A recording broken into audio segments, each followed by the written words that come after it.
Lewandowski goes for it again! And then Ronaldo! Oh, it's Messi! Aguero!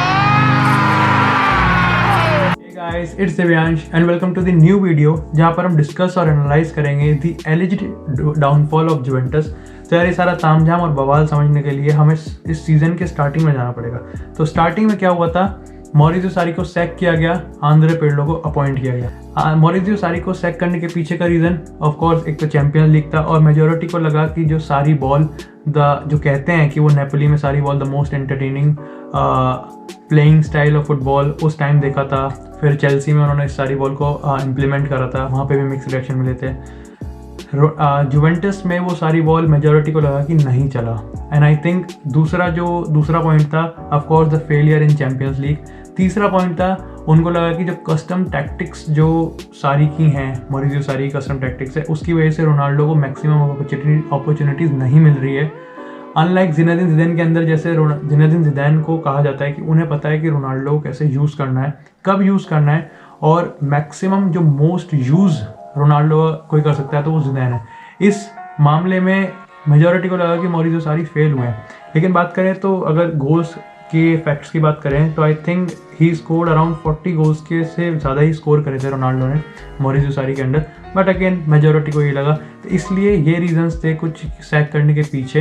And जो मेरे ख्याल से एक रीज़न और था जो मैं भूल गया, वो था कि being stubborn. I think Maurizio सारी वॉज स्टबन।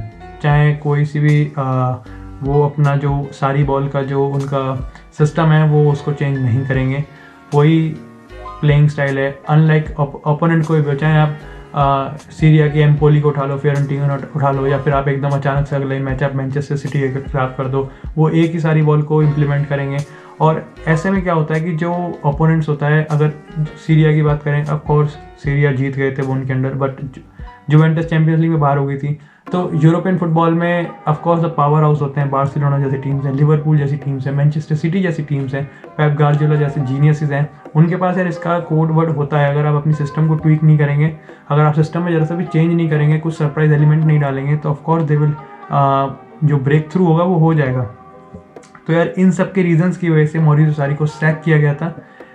और जब ये रूमर्स आने लगे कि अब कौन अपॉइंट होगा, तो काफ़ी लोगों ने कहा कि शायद से एंटोनियो कॉन्टे वापस आएंगे, कुछ लोगों ने कहा कि मासिमिलियानो अलेग्री वापस आएंगे क्योंकि उनके अंदर सबसे सही था, हमने गलती हो गई उनको सैक करने के बाद।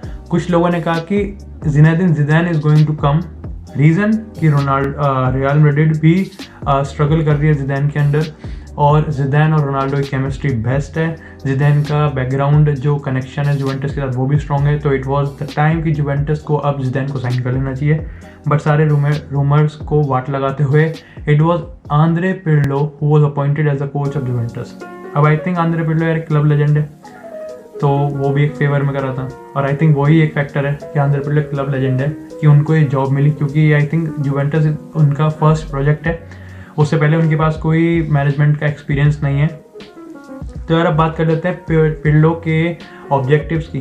तो यार प्रेजेंट सीजन में 4 कॉम्पिटिशन्स हैं जहाँ पर जुवेंटस को खेलना था। It was Copa Italia, it was Serie A, it was Champions League और इट वॉज सुपर कप। बात करें अगर कोपा इतालिया, सीरिया और सुपर कप की, तो मेरे को नहीं लगता ये कोई प्रायोरिटी है। मतलब दे आर ऑब्जेक्टिव्स, और अगर वो जीतेंगे तो अचीवमेंट में ही काउंट होगा, but they are not priority. मेरे को नहीं लगता जब ये सब बैठे होंगे, जब इनकी बोर्ड ऑफ डायरेक्टर्स की जब मीटिंग हुई होगी, तो वहाँ पे बैठे होंगे कि अच्छा आपको कोपा इतालिया तो जीतना ही जीतना है, आपको सीरिया तो जीतना ही जीतना है। वहाँ पे अगर बात हुई होगी, वहाँ पे जब इस पॉइंट को डिस्कस किया गया, तो सबसे पहले जो द मोस्ट इंपॉर्टेंट प्रायोरिटी जो इन्होंने कहा होगा वो थी champions league. And I think अगर हम पिछली बात करें कि कॉन्टे को क्यों सैक किया गया, एलिग्री को क्यों सैक किया गया, और सारी को क्यों सैक किया गया, रोनाल्डो को क्यों खरीदा गया, तो पहला ही पॉइंट यही आता है कि it was the Champions League.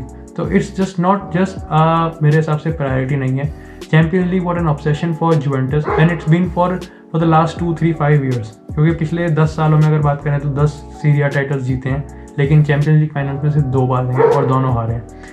तो इस सीज़न के स्टार्टिंग में ही आई थिंक उन्हें बता दिया गया होगा भाई देखो सीरिया तो जीतना ही है, आप जीतोगे क्योंकि 10 साल से जीतते हुए आ रहे हैं, इस बार भी आपको जीतना ही है, कोपा इतालिया भी जीतना ही है, सुपर कप भी जीतना ही है। और ओपोनेंट्स को मेरे हिसाब से अंडरमाइन कर दिया गया कि नहीं भाई ओपोनेंट्स में कुछ इतना खास नहीं है। हालांकि ये है कि इंटर ने एंटोनियो कॉन्टे को साइन कर लिया था, लुकाकू को साइन कर लिया, और एटलांटा भी एक अंडरडॉग की तरह यूरोपियन फुट कंपटीशन में भी अच्छा परफॉर्म कर रही है, इटालियन में भी। Like Atalanta is the Leicester City of Premier League मेरे हिसाब से। मिलान भी अब स्टीफन पियोली के अंदर और इब्राहिमोविच के कहते हैं ना कि लीडरशिप में काफ़ी अच्छा परफॉर्म कर रही है। तो उन्होंने बस इतना ही कहा होगा, इनके ऑब्जेक्टिव्स में बस यही था, जो इनका ऑब्जेक्टिव लिस्ट थी आंद्रे पिर्लो की, वो यही थी कि आपको चैंपियंस लीग जीतना ही है, चैंपियंस लीग जीतना ही पड़ेगा। एंड बिकॉज कि क्रिस्टियानो रोनाल्डो की अब एज भी हो रही है और उनका जो कॉन्ट्रैक्ट है वो भी मेरे ख्याल से नेक्स्ट ईयर एक्सपायर हो जाएगा, तो इट वॉज इम्पॉर्टेंट कि अब चैंपियंस लीग नहीं, तो अदरवाइज सब कहेंगे कि रोनाल्डो का साइन फेलियर था। प्रेजेंट सिनेरियो की बात करें तो 4 कॉम्पिटिशन्स हैं, Copa Italia, Serie A, Champions League और Super Cup. Super Cup Juventus जनवरी में जीत चुकी है, नेपोली को 3-2 से हराया था। कोपा इतालिया के फाइनल में जा चुकी है एटलांटा वर्सेस जुवेंटस।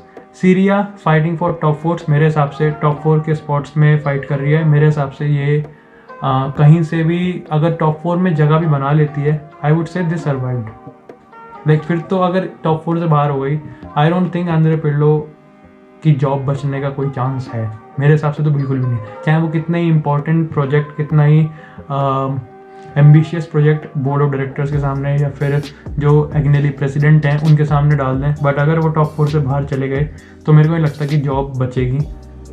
अब बात करते हैं कस्टम टैक्टिक्स की। अब Andre Pirlo on paper 4-4-2 formation में अपनी टीम को लाइन अप करते हैं, but in game it is 3-5-2 formation, जहाँ पर up top it was this season उनके पास है मोराटा और रोनाल्डो, और साइड वाइज अगर बात करें तो जो एक 4-4-2 से 3-5-2 की फॉर्मेशन में ट्रांजिशन होता है उसमें अलेक्सेंड्रो है, चाहे फिर वो डैनिलो है, उनमें से कोई एक सेंटर बैक की पोजीशन में आता है और साइड वाइज के विंग्स पे जाते हैं। तो इन गेम इट इज़ 4-4-2 से 3-5-2 फॉर्मेशन और इन अटैक 3-5-2 से 3-2-5 की फॉर्मेशन में चले जाते हैं।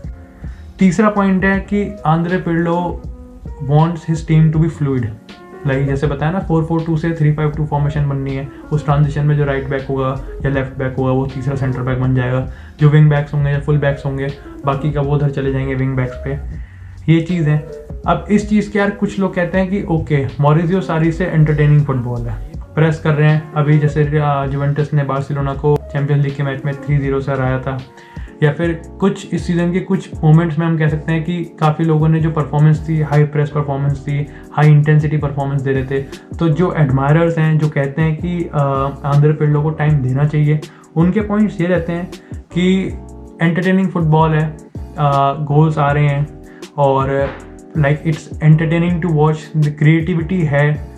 जो क्रिटिक्स हैं जो स्टार्टिंग का 0 मिनट पे विसल बजने से पहले जो इंस्ट्रक्शंस और जो कस्टम टैक्टिक्स वो सोच के बैठे हैं, अगर वो काम नहीं करी हाफ टाइम में, सो जो आंद्रे पिर्लो के पास कुछ नहीं है, आंद्रे पिर्लो के पास कोई सरप्राइज एलिमेंट नहीं है, आंद्रे पिर्लो के पास कोई हुक्म का इक्का नहीं है कस्टम टैक्टिक्स में कि वो गेम को पलट सकते हैं। जो कि कहते हैं कि जर्गन केलॉप की बात करें, जिनेदिन जिदान की बात करें, जोसे मूरिनियो की बात करें या फिर पेप गार्डियोला की बात करें कि इनके पास वो चीज़ होती है। बात करें कंट्रोवर्सीज की, बात करें प्रेशर्स की, बात करें न्यूज़ की या रूमर्स की, तो काफ़ी लोग कह रहे हैं कि इस सीज़न के एंड में जैसे मैंने बताया टॉप 4 अगर कोपा इतालिया जीत भी गए, मेरे को लगता कि तब भी ये फेवर में करेगा कि आंद्रे पिर्लो कहेंगे कि हाँ हमने सुपर कप जीता है, कोपा इतालिया जीत गए, but I don't think he would say कि मैंने ये दोनों कप जीते हैं इसलिए मैं ये डिजर्व करता हूँ जॉब। ऑफकोर्स आप चैम्पियंस लीग राउंड ऑफ 16 के उसमें स्टेज में हार गए और एक अंडरडॉग टीम से हार गए हैं, तो वहाँ पर भी आपके पास कोई बचने का चारा नहीं है। सीरिया में टॉप 4 है, टॉप 4 नहीं 5वीं रैंक पे आ रहे हो, बाहर हो। मेरे को नहीं लगता कि अगर 5th और 6th यूरोपा लीग के लिए क्वालिफाई भी करते हैं, वो जुवेंटस यूरोपा लीग के लिए क्वालिफाई करते हैं, तो आंद्रे पिर्लो के जॉब बचने का कोई चांस है। I don't think so. Fighting for top 4 depend करता है या सर्वाइव कर सकते हैं वो, लेकिन अभी यही लग रहा है। बात करें अभी रिसेंट इंटरव्यूज़ की, तो जो वाइस प्रेसिडेंट है और जो प्रेसिडेंट है, आई थिंक इट इज़ नेडवेद और एग्नेली ने ये कहा है कि पूरा सपोर्ट है आंद्रे पिर्लो को। रोनाल्डो पे काफ़ी सारा क्रिटिसिज्म आया है कि रोनाल्डो का जो हमने जो पर्पस था रोनाल्डो को ख़रीदने का, वो चैम्पियंस लीग था। जो क्रिटिक्स हैं वो कहते हैं कि रोनाल्डो फेल हुए हैं नॉकआउट स्टेजेस में, जो बिग मैचेस हैं उनमें फेल हुए हैं, चाहे पूरे सीजन वो कितने गोल्स करें, लेकिन when he is needed the most he has failed. जो रोनाल्डो को सपोर्ट करते हैं वो कहते हैं कि रोनाल्डो अकेले दम पे कुछ नहीं कर सकता। यार मैं थोड़ा सा बायस्ड हूँ, मेरे को भी लगता है कि सही में चाहे कितना ही बढ़िया प्लेयर हो, लाइक आपके पास गोट ही हो, लवी से कि मेसी और रोनाल्डो आर द गोट्स, चाहे आपके पास गोट्स ही हो, अगर सेम चीज़ यार मेसी के साथ भी तो बार्सिलोना में हो रहा है, the team is not quality enough. Team is, अगर हम देखें तो जुवेंटस राउंड ऑफ 16 में बाहर हुई है, लेकिन बाहर तो बार्सिलोना भी हुई है। रोनाल्डो एक जुवेंटस में है तो बार्सिलोना में तो मेसी भी है, मेसी ने भी इतना अच्छा कुछ परफॉर्म नहीं करा। बट मेरे हिसाब से जुवेंटस के फेलियर के लिए स्केपगोट रोनाल्डो को बनाना अच्छा नहीं होगा, ठीक नहीं रहेगा। I think you can say कि रोनाल्डो मेरे हिसाब से चाहे प्लेयर कितना ही बड़ा हो, प्लेयर कितना ही डेडली हो और प्लेयर कितना ही ज़्यादा इंपॉर्टेंट हो, उसको इंस्ट्रक्शंस फिर भी कोच की ही फॉलो करनी पड़ती है, चाहे रोनाल्डो हो, चाहे वो मेसी हो। दैट्स वाई चाहे हम मॉरिसियो सारी की बात करें, लेकिन इतने सारे चेंजेस के बाद भी, चाहे वो एलिग्री के अंडर खेलने की बात हो, चाहे वो मॉरिसियो सारी के अंडर खेलने की बात हो, चाहे वो आंद्रे पिर्लो के अंडर खेलने की बात हो, एक चीज़ जो रोनाल्डो की कांस्टेंट रही है वो है उसकी गोल स्कोरिंग नंबर्स। 30 इस अगर सीज़न की बात करें तो number of goal scored by Ronaldo this season is 4 goals in Champions League, of course UCL में कह सकते हैं कि slow down, but 31 goals in Serie A, और स्टिल काउंटिंग क्योंकि अभी सीरिया बचा हुआ है। In every season I think total 3 seasons में more than 95 goals Ronaldo score कर चुके हैं जुवेंटस, विच अगेन एवरेज आता है 30 या 35 से 40 के बीच। आपको हर एक प्लेयर आपको 35 से 40 का एवरेज दे रहा है एक सीजन में। That itself speaks for the importance of that player and dependence of the team on that player. Ronaldo के बाद अगर कोई बेस्ट प्लेयर है जो इस सीजन जुवेंटस का रहा है तो वो चिएसा और अल्वारो मोराटा रहा है। भी लोग इस बार ये कहते हैं कि भाई जो जुवेंटस का जो प्लेइंग स्टाइल है उसमें जो काफ़ी प्लेयर्स होते हैं वो रोनाल्डो को पास ही नहीं करते, दे आर जस्ट सेल्फिश, चाहे वो बात हो कुलसेव्स्की की, चाहे वो बात हो चिएसा की या क्वाड्राडो की, they don't pass it to the Ronaldo. जबकि अगर बात करें बॉक्स की इनकेपेबिलिटी की तो ऑफकोर्स रोनाल्डो से बढ़िया प्लेयर, बढ़िया स्ट्राइकर कौन है यहाँ पे। रोनाल्डो की बात करें तो ऑफकोर्स काफ़ी रूमर्स आ रहे हैं कि रोनाल्डो इस सीज़न के बाद 1 साल का कॉन्ट्रैक्ट और बचेगा, लेकिन वो इस सीज़न के बाद चले जाएंगे। जुवेंटस ने जो पब्लिकली जुवेंटस ने फुल सपोर्ट दिखाया है रोनाल्डो को कि नहीं ये हमारा प्लेयर है, लेकिन बिहाइंड द सीन्स रिपोर्ट्स ये बता रहे हैं कि अगर कोई टीम 25 मिलियन यूरोस के आसपास का कोई ऑफर जुवेंटस को देते हैं तो जुवेंटस कंसीडर करेंगे, क्योंकि अकॉर्डिंग टू द मैथ्स अगर इस रेंज में कोई ऑफर आता है तो Juventus would not lose money on Ronaldo. जितना पैसा उन्होंने 3 साल पहले लगाया था, अगर 25 मिलियन यूरोस के अराउंड इनको इस साल पैसा मिलेगा तो Juventus would not lose money on Ronaldo. अगर बात करें अनदर ट्रांसफर रूमर्स की जो इस समय जुवेंटस में चल रहे हैं तो वो हैं आपका पॉलो डिबाला। इंजरी इस सीज़न इंजरी एब्सेंस रही है उनकी, फ्लैशेज हुए हैं हमारे पास, कभी कभार मैचेस में आए हैं, बट एक long run of consecutive games नहीं खेल पाए हैं इसलिए। और उनका जो कॉन्ट्रैक्ट है वो भी रोनाल्डो की तरह 2022 में एक्सपायर हो रहा है, और जो रिन्यू डील है वो is not a priority for Juventus. I don't think Juventus is going to renew the new contract for Paulo Dybala, जिसका मतलब they will certainly like to cash in on him. वो उन्हें चाहिए कि भाई ठीक है भाई 2022 में फ्री में जाने से बढ़िया कि 2021 में हम सेल कर दें। और जो रूमर्स आ रहा है वो ये आ रहा है कि मैनचेस्टर यूनाइटेड से पॉल पोग्बा ले लेंगे और अपना पॉलो डिबाला दे देंगे। दूसरा जो प्लेयर है वो है Aaron Ramsey. Successful season I think Mauricio Sarri के अंडर सक्सेसफुल सीजन था, लेकिन इस साल अगर आंद्रे पिर्लो के अंडर देखें तो काफ़ी टॉरिड सा स्पेल था, ओवर लड़खड़ाया हुआ स्पेल था। अगेन आने वाले टाइम में रूमर से आ रहे हैं कि वापस प्रीमियर लीग में आ रहे हैं। स्पर्स ने इंक्वायर करा है एरन रैमजी के बारे में। अनदर प्लेयर अगेन जुआन क्वाड्राडो, क्विक प्लेयर है, काफ़ी अच्छा, मेरे को तो इनकी परफॉर्मेंस काफ़ी सही रही है, बट 3-5-2 फॉर्मेशन में इनकी कोई पोजीशन सेट नहीं है। अटैकर थे, आंद्रे पिर्लो ने डिफेंसिव बना दिया लेफ्ट बैक पे, कभी राइट बैक पे, बट 3-5-2 फॉर्मेशन में क्वाड्राडो की पोजीशन फिक्स नहीं है।